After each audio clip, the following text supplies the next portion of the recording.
Deep down here by the dark water lived old Gollum. I don't know where he came from, nor who or what he was. He was Gollum, as dark as darkness, except for two big, round, pale eyes.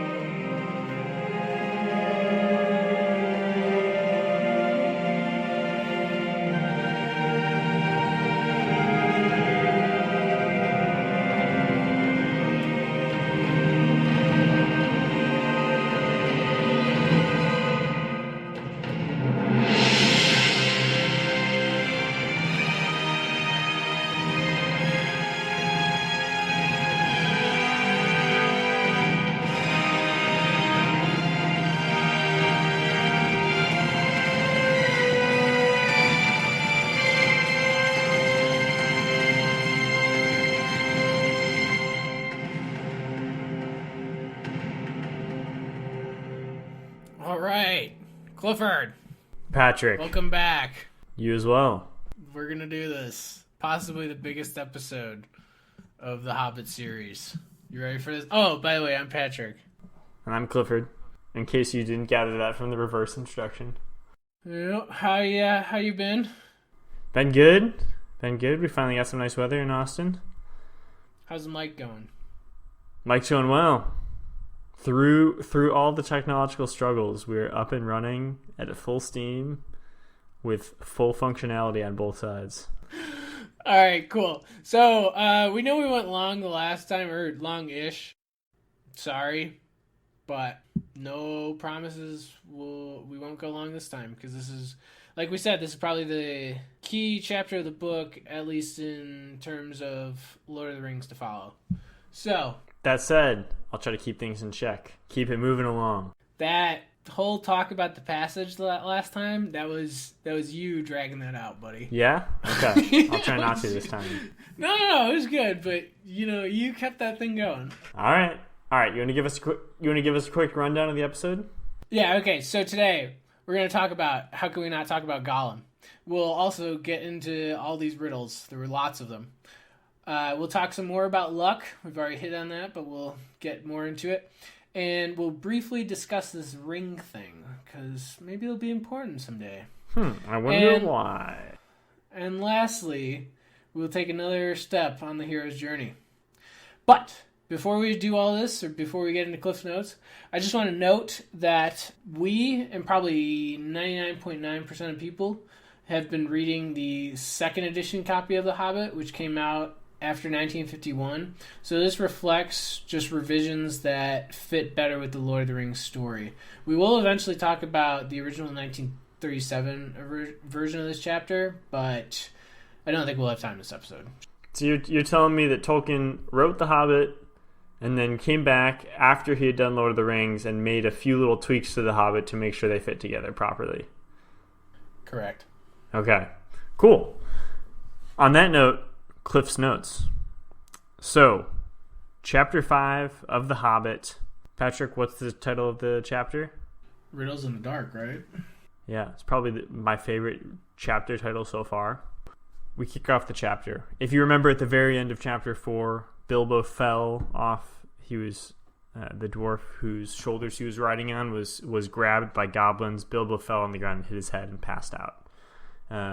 So, start of Chapter 5, Bilbo wakes up. It's dark. He's unable to see a thing, and he's all alone. He crawls around, tries to get his bearings, and his fingers pass over a cold metal ring, which he slips into his pocket without really thinking about it. He starts to make his way along a path, doesn't know where he's going, but he decides not to take any turns, until eventually he comes to the shore of an underground lake. Gollum is a strange creature that lives on an island in the lake, comes to explore. Thankfully, he's not too hungry. And he asks Bilbo to play a game of riddles. If Gollum wins, he gets to eat Bilbo, and if Bilbo wins, Gollum has to show him the way out. So they trade riddles back and forth. Some are harder than others. At the end, Gollum becomes quite frustrated and hungry. Bilbo asks him, "What have I got in my pocket?" which sends Gollum into a complete frenzy. He takes 3 guesses, all wrong, And while Bilbo demands that he be shown the way out, Gollum returns to his island to search for his secret weapon, which turns out to be the ring in Bilbo's pocket and the answer to his riddle. The ring happens to make him invisible, as Bilbo realizes, incidentally. He begins to flee, chased by Gollum, and before he gets caught, he realizes its secret power, and then he follows Gollum in secret to the back door of the mountain, jumps over Gollum, and makes a dash for it. He sneaks past the goblin guard station at the entrance and manages to make it out the door past the goblins chaotically grabbing at him. And he scrambles down the mountain, out of the cave, down into the forest. And he's okay.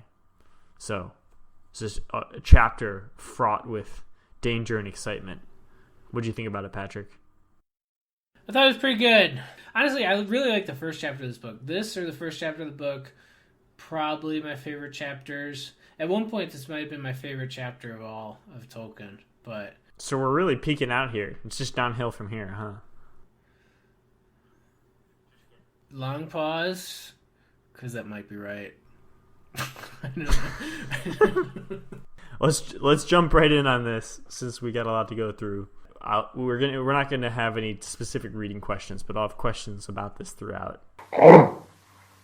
And when he said Gollum, he made a horrible swallowing noise in his throat. That is how he got his name, though he always called himself my precious. So Gollum, tell me about him. What do we actually know? Who is he? What is he? Is he a new creature? Is he a thing of his own? Before we even jump into what the book said, let's just note, this is the Gollum, the iconic Gollum, who, for anybody that knows anything about Lord of the Rings or Tolkien or Middle-earth, you've probably heard of Gollum. He's one of the most iconic parts of the books. This is him. But we still don't know much about him yet. This is what I got from the book. Small and slimy, dark as dark, 2 big pale eyes, never makes a ripple in the lake whenever he's paddling. And it's because of his swallowing sound. Like, he's coughing and he swallows, and it sounds like Gollum. So that's where he gets his name from. Kind of a gross sound, huh? We gather also that he's lived there for a long time. Like, he somehow found his way into the cave, but he hasn't lived there forever. So he's kind of a cave creature. He lives off fish. He can basically see in the dark. But we get a sense that he has some past beyond that. So he's an interesting character because we can already tell that he's a dynamic character. Like, there's been change throughout his life. And we have a sense of a background that we don't totally understand yet. Yeah, what I picked up from his riddles was he lived on a river town originally with his grandma and his kin. He eats fish. He also eats goblins. So he sounds dangerous, but he also sounds kind of decrepit. As far as meat goes, or any sort of sustenance, what else would he eat in a cave in the center of a mountain? I'm not challenging his diet. I'm just reflecting on. It makes him sound pretty vicious, but also a little bit crude, I guess I would say. Yeah, I'd agree with that. What's his big attachment? He seems totally obsessed with the ring. As soon as the ring comes into play, and particularly once he realizes that he's lost the ring, he goes nuts. He's been pretty calm and metered throughout the whole riddle exchange, like a predator stalking his prey. He's kind of getting ready to pounce. I mean, he seemed entertained during that too, like he was entertaining himself. Right. In a way, he appreciated the company, even if he had malicious intentions. Right. But the ring clearly makes him go totally crazy. Yeah, I think it's fair to say he's quite addicted to the ring. We see lots of addictions to anything at this point, but he's addicted to this ring here. Mm-hmm. Do we know anything else, really? Yeah, he kind of knew riddles and stuff, and we're about to get into that, but we didn't really find out too much about him. I mean, he's a memorable character just off this little bit, because he was very creepy and very, very different to anything else we've seen, but... Yeah, if anything, I'd say that we have a lot more questions opened up than we really have answered. We get a sense that he's creepy and kind of an outcast of a creature, but he's also We don't really know what happens to him. There's no resolution to his storyline besides that he's left behind in the cave. We don't really know where he's from, although we've gotten little tidbits of it. We don't know how he got the ring. So it seems like we've got more coming in the future in terms of who he is and what he comes from and what he means. I think that's kind of cool on Tolkien's part, just to throw in a character like this. Like, who is this? I mean, he's probably the most interesting character we've seen so far. Yeah. I would say. And honestly, I mean, yeah, we'll talk about him throughout the riddles here, but about his character itself, to dive into that, we should get into these riddles, I think. It likes riddles, perhaps, does it? Does it? He was anxious to appear friendly, at any rate for the moment, until he found out more about the sword and the Hobbit, whether he was quite alone really, whether he was good to eat, and whether Gollum was really hungry. Riddles were all he could think of. Asking them, sometimes guessing them, had been the only game he'd ever played with other funny creatures sitting in their holes in the long, long ago before the goblins came, and he was cut off from his friends far under the mountains. So, tell me about these riddles. Did you have a favorite? Did I have a favorite? I'm trying to remember them. I don't know. I think I generally like Bilbo's better, just because I thought those were a little bit more clever. I slightly related to them more, and we'll get into that. But Gollum's were good too. So, like, let's just make this clear too, because why did this whole story stop and just start with this epic riddle game that was going on? Because I think there were 9 riddles. Mm-hmm. I believe I have that right. Yeah, 9 riddles. So, I mean, the purpose of this game was they were both kind of buying time for themselves to size each other up to kind of see like what they're made of. Like Bilbo was seeing if he could actually take Gollum if it came to some sort of fight or something like that, and Gollum's the same thing to see Bilbo like get to know him better. Kind of seemed to me like Bilbo was buying time to not get eaten. He seemed totally on the defensive to me, and Gollum seemed very much on the offensive. Like if Tolkien hadn't noted that Gollum had just eaten and he wasn't even hungry, it sounds like Gollum totally would have snuck up on Bilbo and slit his throat before he could even take a breath. I think you're right on that. I'm going to just defer that to you. So anyways, though, where do these riddles come from? You ask, Clifford? I do ask. Where do they come from? I guess, so from what I was reading, mostly in Tom Shippey's books, it sounds like riddling was an Anglo-Saxon pastime. I've read recommendations to check out St. Adelhelm, St. Totwin, and St. Whitebert. I'm just going to think, I think I pronounced it right. They were all friends of St. Bede. I've heard of St. Bede. Bunch of saints writing riddles. How holy of them.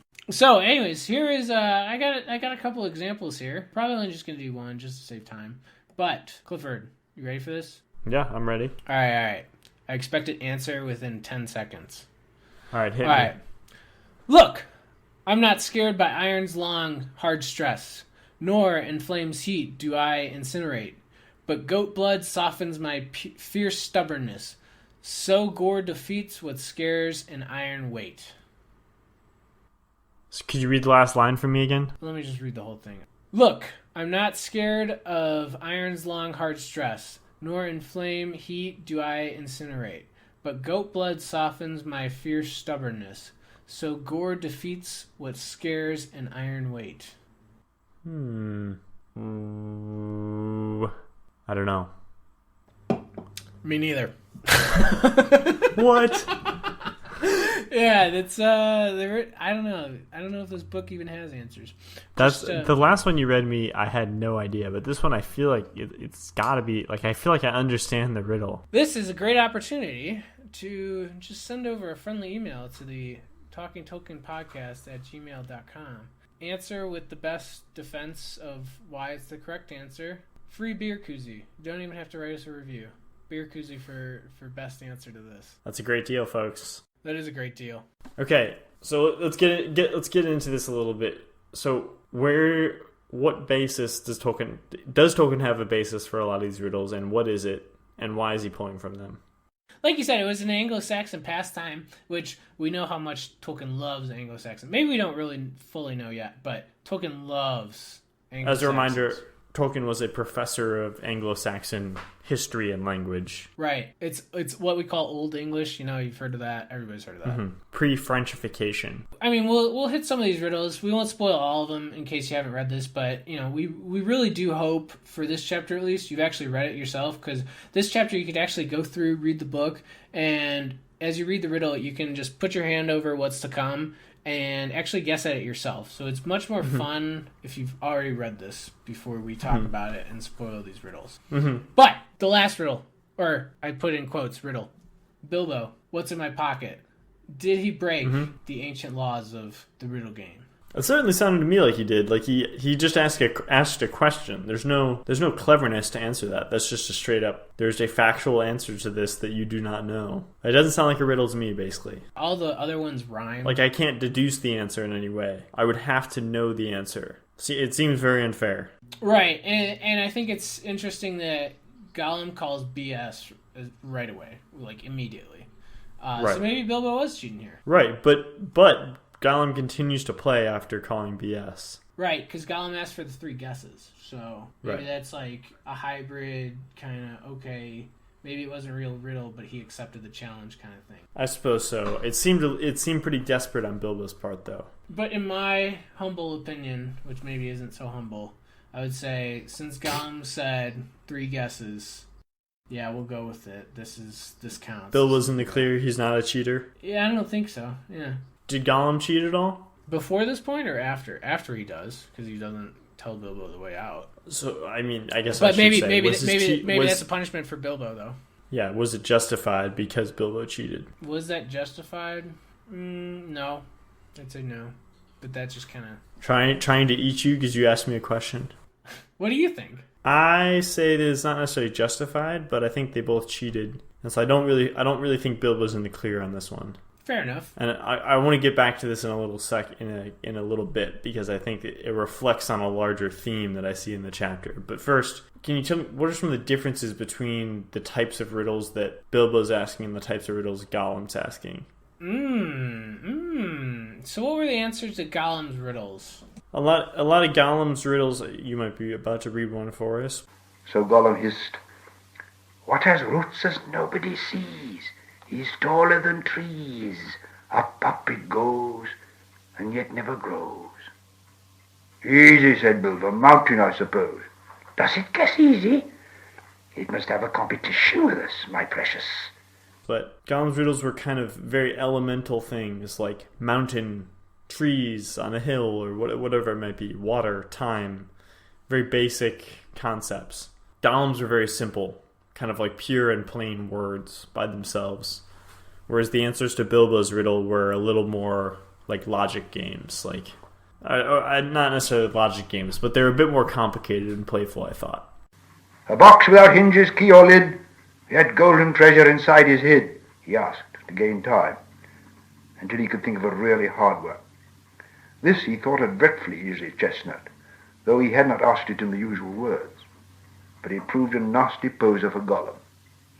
Right, so you remember how we did it at least in the first episode, we talked about how Bilbo's a relatively more modern character, especially for the time that this was released in the 1930s. He was like a modern character compared to the dwarves or Gandalf or any of like the mythical world.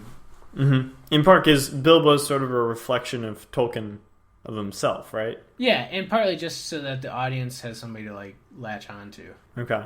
Right, so it makes sense that his are slightly more sophisticated, or we could relate to even those better. And then, of course, Gollum, we don't know how long he's been down in this cave, but he's probably been there quite a long time. So I think it makes sense that, oh yeah, all of his are about, like, nature, and, of course, they're far older and, like you said, elemental. So, and we did get a sense at certain points that Bilbo knows the answer to some of Gollum's questions because it's he is not familiar with the riddle, but he's heard something similar in the past. Yeah. In his distant memory.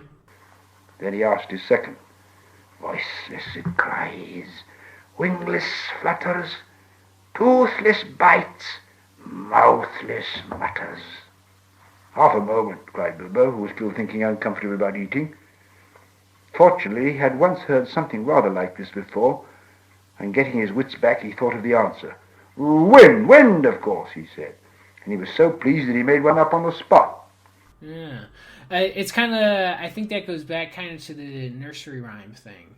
But, well, first of all, Bilbo's riddles were kind of somewhat close to like a nursery rhyme kind of thing. Like, like it would be fun entertaining like little riddle for little children, I'd say. Right. I think that could be passable.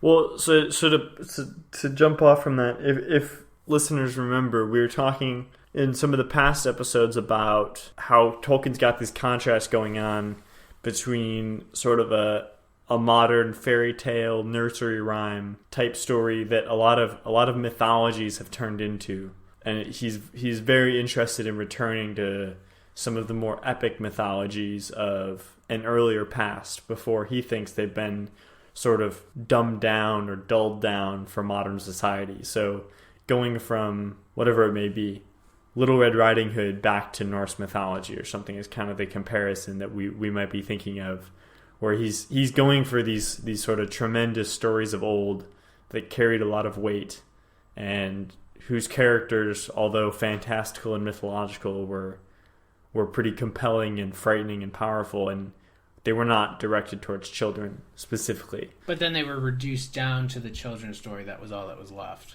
Right, and so you're telling me that these riddles are playing out a similar narrative in the sense that he's contrasting this like older, simpler, more pure narrative with a slightly more modern, playful, but maybe romanticized version of it.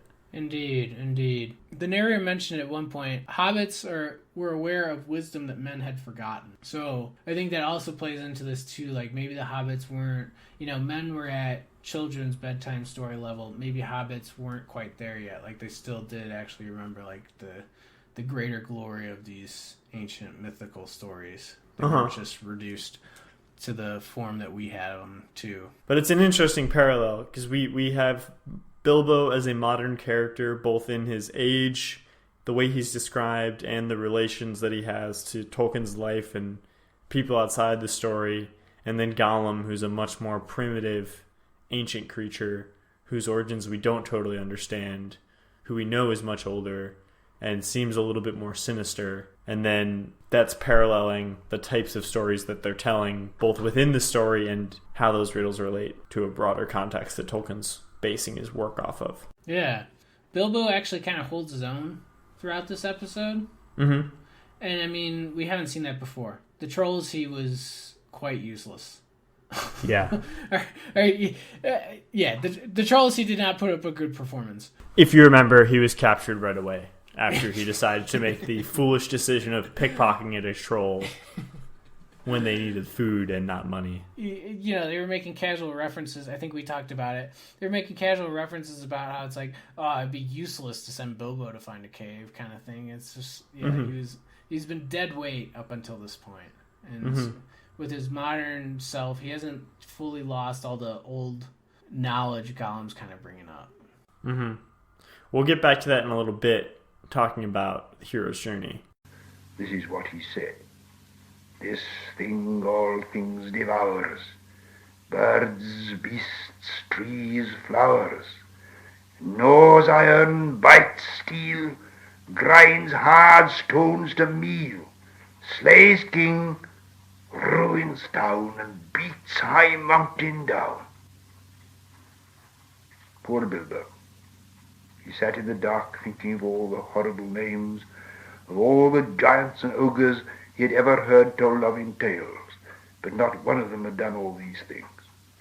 He had a feeling that the answer was quite different, and that he ought to know it, but he could not think of it. He began to get frightened, and that's bad for thinking. Gollum began to get out of his boat. He flapped into the water and paddled to the bank. Bilbo could see his eyes coming towards him. His tongue seemed to stick in his mouth. He wanted to shout out, "Give me more time, give me time." But all that came out with a sudden squeal was, "Time! Time!" Bilbo was saved by pure luck. That, of course, was the answer. To wrap up these riddles, I want to... Well, we're kind of wrapping it up. The next section is about luck. I know, that was my transition. Oh, okay, sorry. Right, say that again, then. So to wrap up these riddles, it seemed to me like Bilbo got a little bit lucky with some of these answers. Like, he blurted out the right word at the right time, and it happened to be the right answer in a way that felt pretty darn lucky to me. Why don't you explain that, what episode you're talking about specifically? So I'll give you 2 examples. First, Bilbo stumbles down to this underground lake that's Gollum's home turf. Bilbo can't see a thing. Gollum can see in the dark. Gollum is a seasoned predator on his home turf, and Bilbo has no idea where he is or who's there or anything. And it just so happens that Gollum is not too hungry because he just ate a fish. And so he goes to investigate out of curiosity. But it sounds like his usual MO would be to go eat whatever is on the shoreline. And instead, because he's full, he decides to mess with Bilbo instead of eating him right away. So that's one thing. And then another one that I thought of is one of these riddles. So Gollum asks Bilbo, "This thing all things devours, birds, beasts, trees, flowers, gnaws iron, bites steel, grinds hard stones to meal, slays king, ruins town, and beats high mountain down." And so Bilbo sits there thinking he can't come up with any answer. He's struggling, and he tries to shout out, "Give me more time, give me time." But instead, all that comes out is time, which happens to be the answer. So Bilbo's totally flustered and is flailing, basically. And he happens to spurt out the correct answer without having any idea that was the answer. That feels like luck to me. Well, of course it's luck. I mean, now when we did the chapter 3 when they were in Rivendell, we were talking about how it was lucky that they read the map on the right time, the right night, like the single night that could work. Elrond just so happened to be holding up the right piece of paper to the right moon on the right night to see a secret rune. So I think the same thing's going on here. It's like, okay, yeah, of course that was luck, but when we say luck, we don't mean chance. We mean something at least closer to good fortune. Maybe we're bordering on fate kind of stuff. Okay, interesting. So Bilbo, in a way, is destined to answer these riddles correctly. Yeah, you could say it's destiny. But then we also start to see something a little bit different throughout this chapter 2, because in Norse sagas, luck was thought of kind of as like a possession, like somebody possessed good luck, and like it's tangible almost. Well, yeah, like they owned it, and they could even pass it on to others who they liked or something like that. Like they could let people borrow it almost. And I mean, so in a modern sense, maybe we don't think this way anymore, but then again, we kind of do. It sounds a little bit like how some people talk about karma. No, I think it's more like in sports or something. Like, you know, you think you have like the hot hand for, like, specifically maybe basketball. Like, you know, you're on a hot streak to shooting and everything like that. I mean, supposedly statistically, I don't think they've ever proved. But you still have a feeling like I'm on fire right now. Personally, this is just personal idea here. Like mentally, it definitely helps you. Like if you've made 4 baskets in a row, you think you're better off to make the 5th. But statistically, that's probably not true, because if you flip 4 heads in a row, there's no chance. You know, it's not like a hot streak's going to help you flip 5th heads in a row instead of a tails when it's just a coin. Right. You know. Right. Yeah. So it's kind of like a possession, kind of good fortune here or whatever. But this chapter, I think, starts to develop that, yeah, you can possess it, but it also comes from maybe you make good luck for yourself or bad luck for yourself. Okay, what's an example of this? Because we're getting abstract here. Yeah, so the first example I want to pull here would be Gollum's fish riddle. Alive without breath, as cold as death, never thirsty, ever drinking, all in mail, never clinking.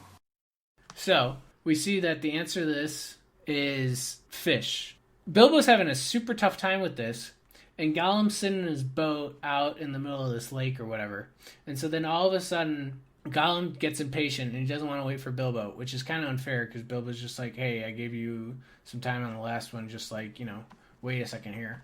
And so Gollum rushes ahead to the point where Gollum gets the boat to the shore, he steps out into the water, and all of a sudden, as he steps, he knocks a fish to jump out of the water, and the fish lands on Bilbo's feet, which then Bilbo sees that, immediately has the answer. The answer immediately pops into his head, and he says, well, the answer's fish. So, like, that kind of plays into it. It's like, well, is it dumb luck that a fish, is it just by chance that a fish just plops into Bilbo's view and he gets the answer? Or you're saying that it's because somehow it's connected, because Gollum decided to step out of the boat, Bilbo kind of got the answer in return. Well, I'd say Gollum's bad decision to rush the game led to a bad outcome or bad luck. For him. For Gollum, yes. Okay, interesting.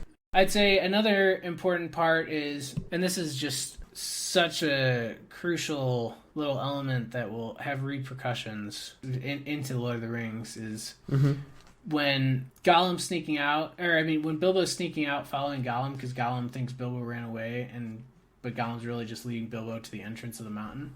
Right. Gollum's in his way, but Bilbo's invisible, but Bilbo thinks, oh man, I really gotta get past this guy. How do I do it? I could kill him? Or, okay, I won't kill him because that's not fair, because that would just be, it would literally be backstabbing at this point, and that wouldn't be a fair fight whatsoever. Just Bilbo knows that Bilbo's armed and is invisible, and Gollum is completely distressed, has no weapon, and can't see Bilbo. Yeah, so Bilbo feels pity for Gollum. And so he decides, all right, you know what? No, it's just, I can't do this. I will not kill this guy in this manner. So he decides to jump over him. As he jumps over him, the narrator notes that Bilbo nearly hits his head on the wall above, which, I don't know, jumping at that speed, maybe like crack his head or something like that. Or even just, what's your luck in jumping in a cave, like low ceiling caves like that? I mean, it's just... That's a dangerous thing to do. But he says he narrowly misses it by inches. And so that's like kind of an example of good luck there. Like Bilbo's instantly rewarded that, he decided to do the noble thing of not killing Gollum. And so he's instantly rewarded by another stroke of good luck. Interesting. So, you're making the case that they're connected. I think I might buy that. I could deal with that.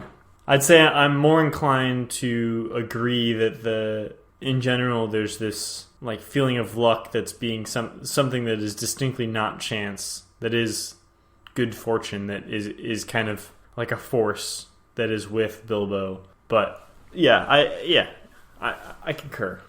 Well, I mean, why do you think there's a good force with Bilbo?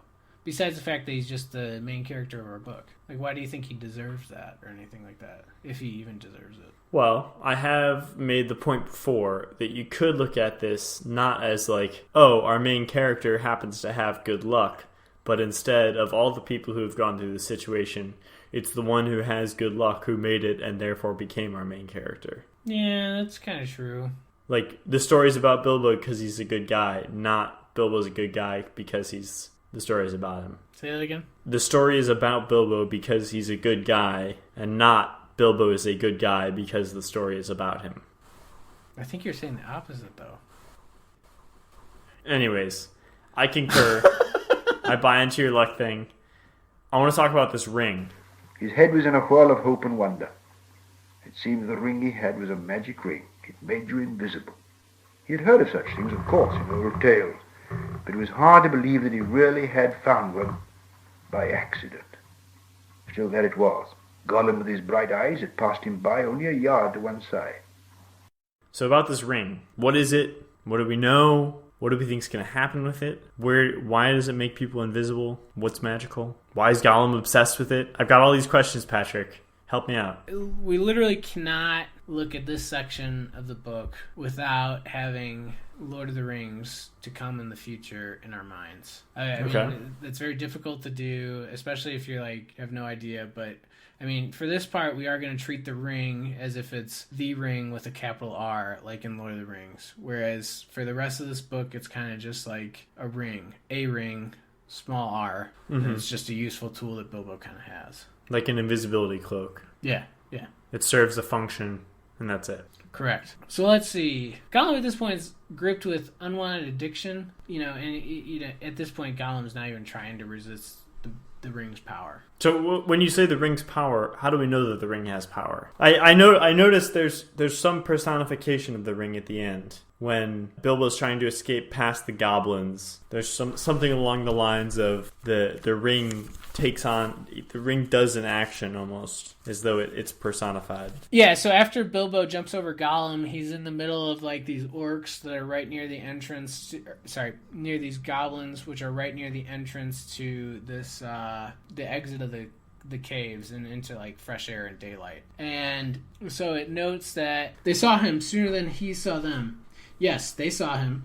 Whether it was an accident or a last trick of the ring before it took a new master, it was not on his finger. With yells of delight, the goblins rushed upon him. That kind of seems like, again, you can't read that without looking forward towards Lord of the Rings if you at all know the concept of those books there. I mean, this ring is, quite powerful to the point where it sounds like it has a will of its own almost. Yeah, I mean, he says multiple times, it slipped onto his finger, not Bilbo slipped the ring onto his finger. It's the ring doing the thing and not Bilbo. Yeah, and last trick of a new master. We don't really know any former masters, I guess, besides Gollum, but it seems like this ring took itself off when it's surrounded by what are objectively more evil forces of the goblins around. Maybe that was to get into the hands of something else, or to really just kind of test Bilbo maybe before he got it. I'm not sure yet. Okay. So anyway, we've got a personified ring, and we know that Gollum's obsessed with it, and we know that it makes you invisible when you put it on. Other than that, though, most of it remains a mystery. Yeah, and for the rest of this book, sorry, spoiler alert.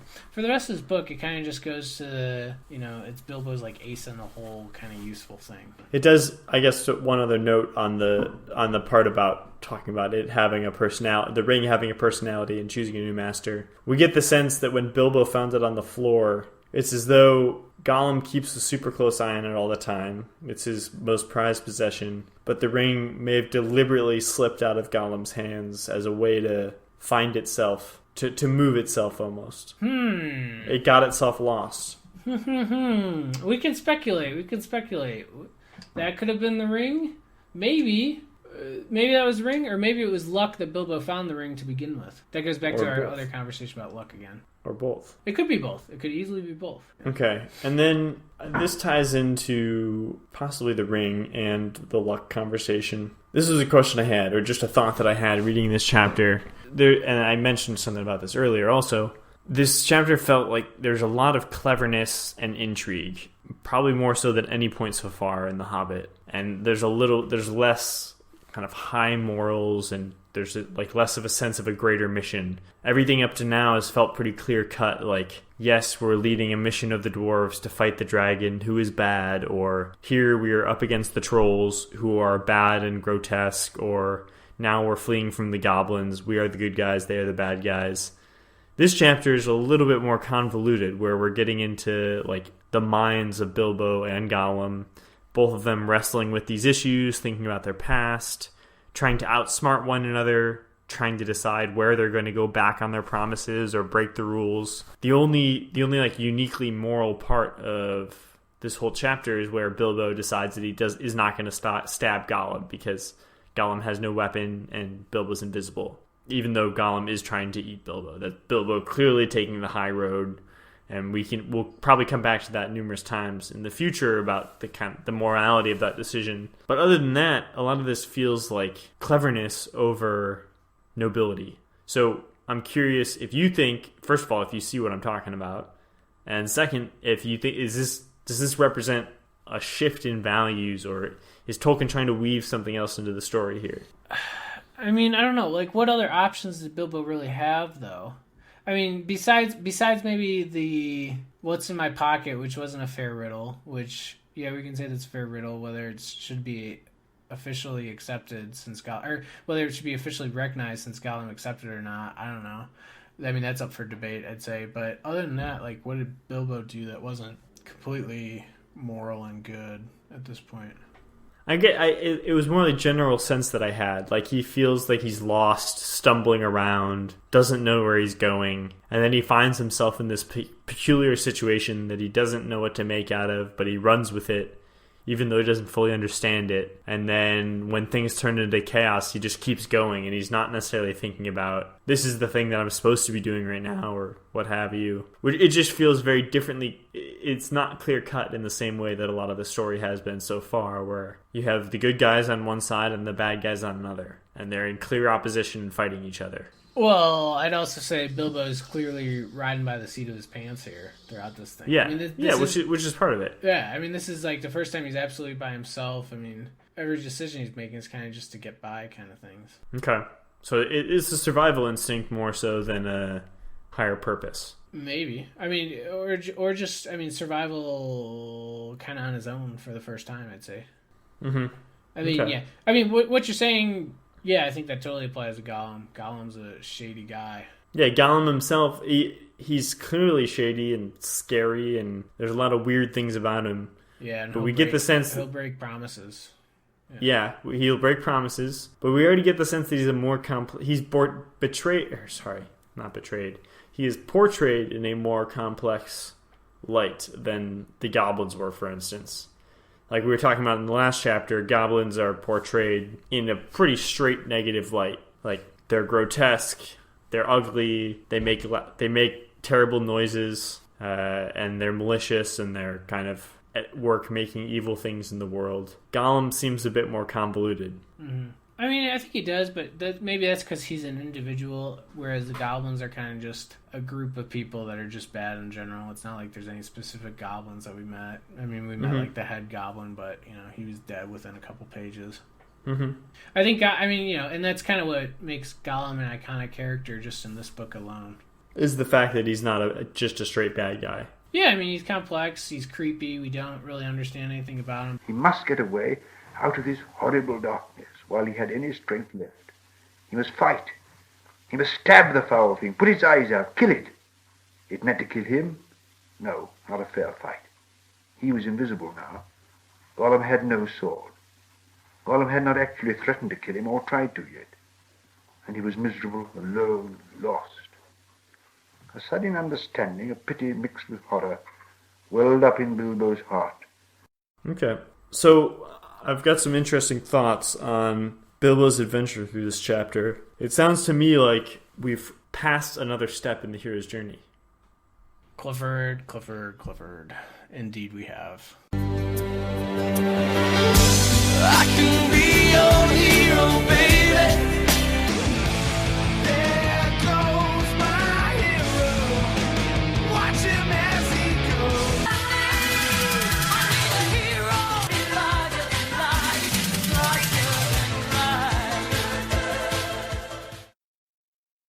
We have reached hero's journey. Step number 5. The belly of the whale. So real quick for listeners out there who haven't listened to any other episodes, Patrick go back and listen to the other episodes before this. Get yourself back to square one. No, but we're talking about the hero's journey as a template for basically epic stories throughout history and into modern times, when a lot of stories that we think of as classics are based off of similar plot points. And Patrick is referencing specifically which book? Joseph Campbell's The Hero's Journey. 1953? I think 1949. All right. Okay. I was taking a shot in the dark there. Okay. Joseph Campbell's book about the hero's journey. So what's step 5? All right. So step 5, belly of the whale, like I said. All right. Transit into a sphere of rebirth is symbolized in a worldwide womb image of the belly of the whale, swallowed into the unknown and would appear to have died. Passage of the threshold is a form of self-annihilation. Hero goes inward to be born again. Like a passage into a temple guarded by gargoyles and ogres, inside you're reminded you are just dust and ashes. Intrigue undergoes metamorphosis, sheds its skin like a snake.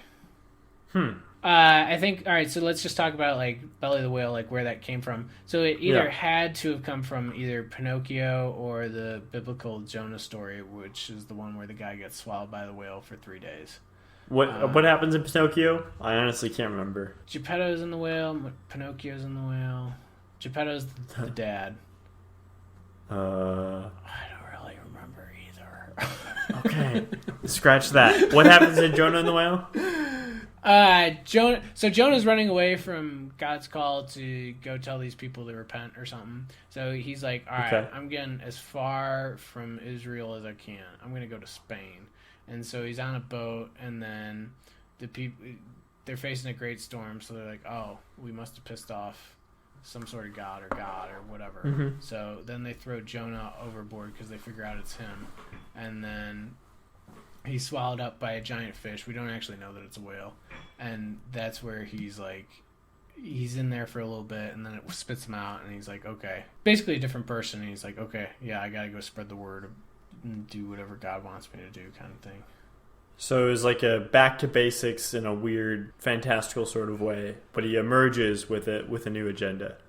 Yeah, he's a different person once he comes out of that. He's maybe accepted his fate, something like that, yeah. So what are some examples you can hit me with in pop culture? Right. Yeah. We mostly throughout the show we mostly do pop culture.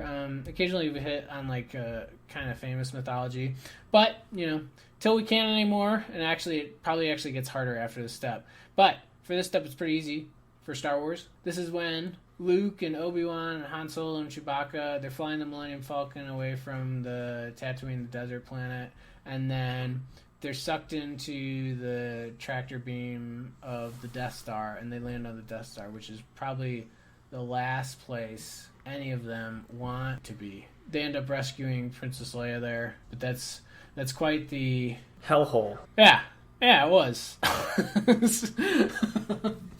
Yeah, okay, I got a couple more examples here that, I put some good time into the examples this week. All right. So another one I really think works, it would be, almost works, would be Iron Man 1. This is the only Marvel movie I really have any sort of respect for. Now, it's not a perfect example because that movie at the beginning, for the first 20 minutes of it kind of goes out of order and does like some flashback stuff or whatever.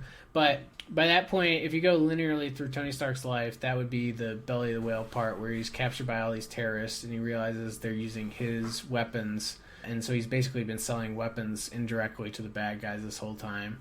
And so he's in a cave and he breaks out and he saves himself, and he realizes he totally like changes his business model and everything like that. Like he's quite a different person when he comes out of this experience there.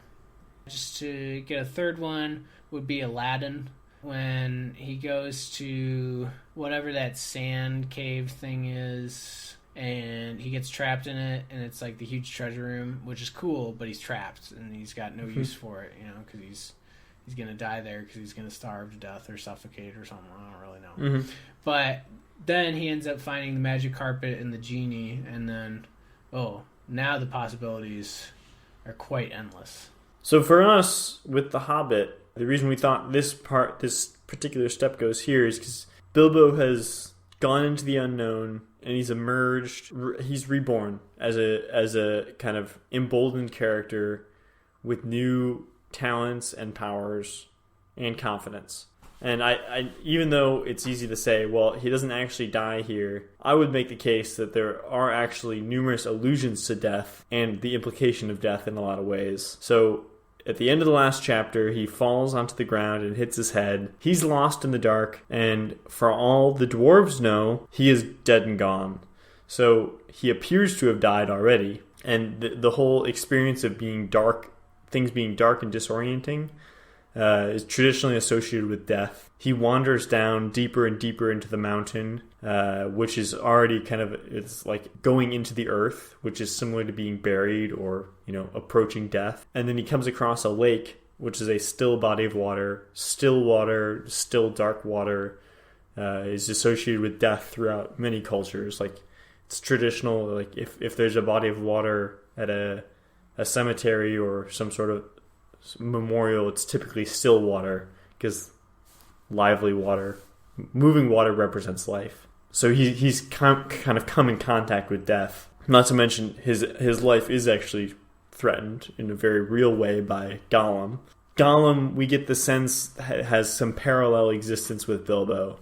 Like it's almost like Gollum is an older version of Bilbo, so he's interfacing with a version of himself across time-space continuum. I think maybe that's pushing a little bit for some folks, but he's gone to this dark, deep, unknown, confusing place, and he's emerged with newfound knowledge, confidence, and strength. Like Patrick was pointing out earlier, this is the first time that Bilbo's really fended for himself and taken care of himself and really kind of owned it. And he comes out of here reborn. He's a new character. Yeah, I think I agree with all of that. I'd also say too, not that this quite lines up because this is outside of him, but he's a different person when he has this ring now. I mean, this is quite the advantage to him in like any sort of practical situation, I'd say too. Mm-hmm. I mean, yeah. So just this test itself, this is the first time Bilbo's actually fully alone. Like no dwarves, no Gandalf, no nothing, and he's literally in like the womb of the mountain, the lowest, darkest place you could possibly be. And like you said, I mean, he actually rises to the occasion here, and that's not something that we've seen yet. Right. At all. I don't know, maybe we liked Bilbo more. Maybe we've always I don't know. Have you always liked Bilbo? I thought he's kind of lame in the past, and this chapter is the first chapter when I felt like he's cool, or like I'm kind of not fighting for him. I'm cheering for him while he's fighting for himself. I thought in the first chapter Bilbo was kind of almost like a tool or a pansy, but I mean, it seems he hasn't been that bad the others, but he's just I've been kind of indifferent to him and just following the journey, I'd say. Yeah. He seems just not all that interesting, and he's always complaining and hasn't done anything of note yet. So I certainly liked him more after this one. Yeah, because he has started to prove his worth here. I mean, he's not... I wouldn't say he's a pansy anymore by any means. Mm-hmm. Anything else we got to say on this one? I don't know. That might be I don't think so. I think we're efficient. Dude, we were efficient. All right, Clifford, I think we did a pretty good job on time today. We're already through it all. I'd say so. Forgot to talk about a little bit of stuff, but that's no problem whatsoever.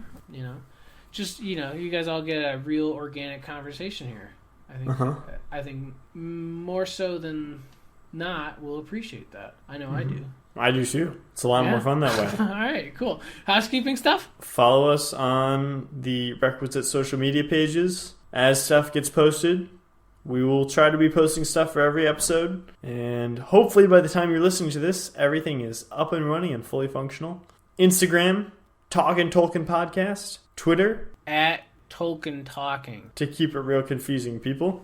If you want to shoot us any fan mail or critiques or anything like that, talkingtolkienpodcast@gmail.com. And be sure to write us a review on whatever platform you use to get your podcasts, particularly iTunes, because that's very useful.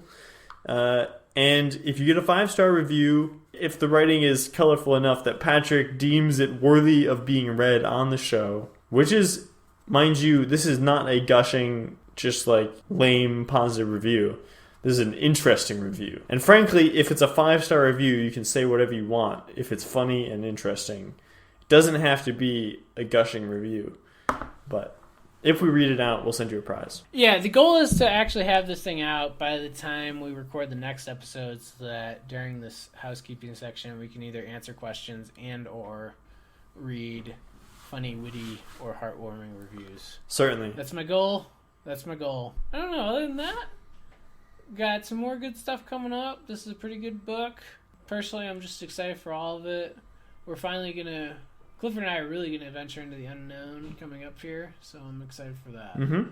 Anything else? No, have a good week, everybody. Have a good week, Clifford. You too, Patrick. Thanks, buddy. All right. Thanks, y'all.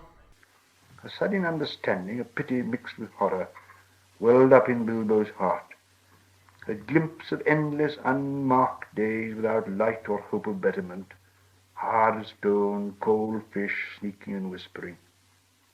All these thoughts passed in a flash of a second. He trembled, and then quite suddenly in another flash, as if lifted by a new strength and resolve, he leapt. No great leap for a man, but a leap in the dark. Straight over Gollum's head he jumped, 7 feet forward and 3 in the air. Indeed, had he known it, he only just missed cracking his skull on the low arch of the passage. Gollum threw himself backwards and grabbed as the Hobbit flew over him. But too late. His hands snapped on thin air, and Bilbo, falling fair on his sturdy feet, sped off down the new tunnel. He did not turn to see what Gollum was doing. There was a hissing and cursing almost at his heels at first. Then it stopped. All at once there came a blood-curdling shriek, filled with hatred and despair. Gollum was defeated. He dared go no further. He had lost his prey, and lost, too, the only thing he had ever cared for, his precious. The cry brought Bilbo's heart to his mouth, but still he held on. Now faint as an echo, but menacing, the voice came behind. Thief! Thief! Thief! Baggins, we hate